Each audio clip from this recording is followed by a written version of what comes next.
ನಿಮ್ಮ ಅಂತ್ಯಕ್ರಿಯೆ ನಂತರ ಸಾಮಾನ್ಯವಾಗಿ ಏನಾಗ್ತದೆ ಎಂದು ನಿಮಗೆ ತಿಳಿದಿದೆಯಾ? ಕೆಲವು ಗಂಟೆಗಳಲ್ಲಿ ಅಳುವ ಶಬ್ದ ಸಂಪೂರ್ಣವಾಗಿ ನಿಲ್ತದೆ. ಸಂಬಂಧಿಕರಿಗಾಗಿ ಹೋಟೆಲ್ಗಳಿಂದ ಆಹಾರವನ್ನ ಆರ್ಡರ್ ಮಾಡುವಲ್ಲಿ ಕುಟುಂಬವು ನಿರತವಾಗಿರ್ತದೆ. ಮೊಮ್ಮಕ್ಕಳು ಓಡುತ್ತಾ ಆಟವಾಡ್ತಲಿರ್ತಾರೆ. ಮಲಗುವ ಮೊದಲು ನಿಮ್ಮೊಂದಿಗೆ ಟೀ ಸ್ಟಾಲ್ಗೆ ನಡೆಯಲು ಹೋದ ಕೆಲವು ಪುರುಷರು ನಿಮ್ಮ ಬಗ್ಗೆ ಕೆಲವು ಭಾವನಾತ್ಮಕ ಕಮೆಂಟ್ಗಳನ್ನು ಮಾಡ್ತಾರೆ. ತುರ್ತು ಪರಿಸ್ಥಿತಿಯಿಂದಾಗಿ ಅವರು ವೈಯಕ್ತಿಕವಾಗಿ ಬರಲು ಸಾಧ್ಯವಾಗುತ್ತಿಲ್ಲ ಎಂದು ಸಂಬಂಧಿಕರೊಬ್ಬರು ನಿಮ್ಮ ಮಗಳೊಂದಿಗೆ ಫೋನ್ನಲ್ಲಿ ಮಾತಾಡ್ತಾರೆ. ಮರುದಿನ ಭೋಜನದ ಸಮಯದಲ್ಲಿ ಕೆಲವು ಸಂಬಂಧಿಕರು ಬರುವುದಿಲ್ಲ ಮತ್ತು ಕೆಲವರು ಊಟದಲ್ಲಿ ಸಾಕಷ್ಟು ಉಪ್ಪು ಇಲ್ಲ ಎಂದು ಹೇಳ್ತಾರೆ. ವಿದೇಶಿ ಸಂಬಂಧಿಗಳು ರಹಸ್ಯವಾಗಿ ಪ್ರವಾಸಗಳನ್ನು ಯೋಜಿಸ್ತಾರೆ. ಅವರು ಅಲ್ಲಿಗೆ ಹೋಗುವ ದಾರಿಯಲ್ಲಿ ಎಂದಿಗೂ ನೋಡಿಲ್ಲ ಎಂಬಂತೆ ಸಂಬಂಧಿಯೊಬ್ಬರು ಅಂತ್ಯಕ್ರಿಯೆ ಬಗ್ಗೆ ದೂರು ನೀಡಬಹುದು. ಅವರು ಕೆಲವು ₹100 ಹೆಚ್ಚು ಖರ್ಚು ಮಾಡಿದ್ದಾರೆ ಎಂದು ಹೇಳ್ಬೋದು. ಜನಸಂದಣಿ ನಿಧಾನವಾಗಿ ಕಡಿಮೆ ಆಗ್ತದೆ. ಮುಂದಿನ ದಿನಗಳಲ್ಲಿ ನೀವು ಸತ್ತಿದ್ದೀರಿ ಎಂದು ತಿಳಿಯದೆ ಕೆಲವು ಕರೆಗಳು ನಿಮ್ಮ ಫೋನ್ಗೆ ಬರಬಹುದು. ನಿಮ್ಮ ಕಚೇರಿ ನಿಮ್ಮ ಸ್ಥಾನವನ್ನು ತುಂಬಲು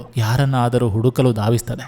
1 ವಾರದ ನಂತರ ನಿಮ್ಮ ಸಾವಿನ ಸುದ್ದಿ ಕೇಳಿ ಕೆಲವು ಫೇಸ್ಬುಕ್ ಸ್ನೇಹಿತರು ನಿಮ್ಮ ಕೊನೆಯ ಪೋಸ್ಟ್ ಏನೆಂದು ತಿಳಿಯಲು ಕಾತುರದಿಂದ ಹುಡುಕಬಹುದು. 2 ವಾರಗಳಲ್ಲಿ ನಿಮ್ಮ ಮಗ ಮತ್ತು ಮಗಳು ತಮ್ಮ ತುರ್ತು ರಜೆ ಮುಗಿದ ನಂತರ ಕೆಲಸಕ್ಕೆ ಮರಳುತ್ತಾರೆ. ತಿಂಗಳ ಅಂತ್ಯದ ವೇಳೆಗೆ ನಿಮ್ಮ ಸಂಗಾತಿಯು ಹಾಸ್ಯ ಕಾರ್ಯಕ್ರಮವನ್ನ ನೋಡಿ ನಗಲು ಪ್ರಾರಂಭಿಸುತ್ತಾರೆ. ನಿಮ್ಮ ನಿಕಟ ಸಂಬಂಧಗಳು ಮುಂಬರುವ ತಿಂಗಳುಗಳಲ್ಲಿ ಸಿನಿಮಾ ಮತ್ತು ಬೀಚ್ಗೆ ಮರಳುತ್ತವೆ. ಜೀವನವು ಸಾಮಾನ್ಯ ಸ್ಥಿತಿಗೆ ಮರಳುತ್ತದೆ. ದೊಡ್ಡ ಮರದ ಒಣಗಿದ ಎಲೆ ಮತ್ತು ನೀವು ಯಾರಿಗಾಗಿ ವಾಸಿಸ್ತೀರಿ ಮತ್ತು ಸಾಯುತ್ತೀರಿ ಎಂಬುದರ ನಡುವೆ ಯಾವುದೇ ವ್ಯತ್ಯಾಸವಿಲ್ಲದಂತೆ ಎಲ್ಲವೂ ತುಂಬಾ ಸುಲಭವಾಗಿ ವೇಗವಾಗಿ ಯಾವುದೇ ಗಡಿಬಿಡಿ ಇಲ್ಲದೆ ನಡೆಯುತ್ತದೆ. ಮಳೆ ಪ್ರಾರಂಭವಾಗಿದೆ. ಚುನಾವಣೆಗಳು ಬರ್ತಿವೆ.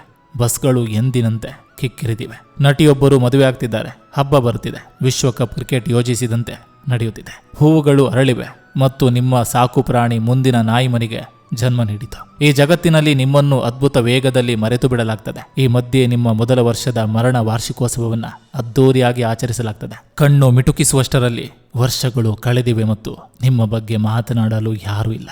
ಒಂದು ದಿನ ನಿಮ್ಮ ಹತ್ತಿರವಿರುವ ಯಾರಾದರೂ ಹಳೆಯ ಛಾಯಾಚಿತ್ರಗಳನ್ನು ನೋಡುವ ಮೂಲಕ ನಿಮ್ಮನ್ನು ನೆನಪಿಸಿಕೊಳ್ಬಹುದು.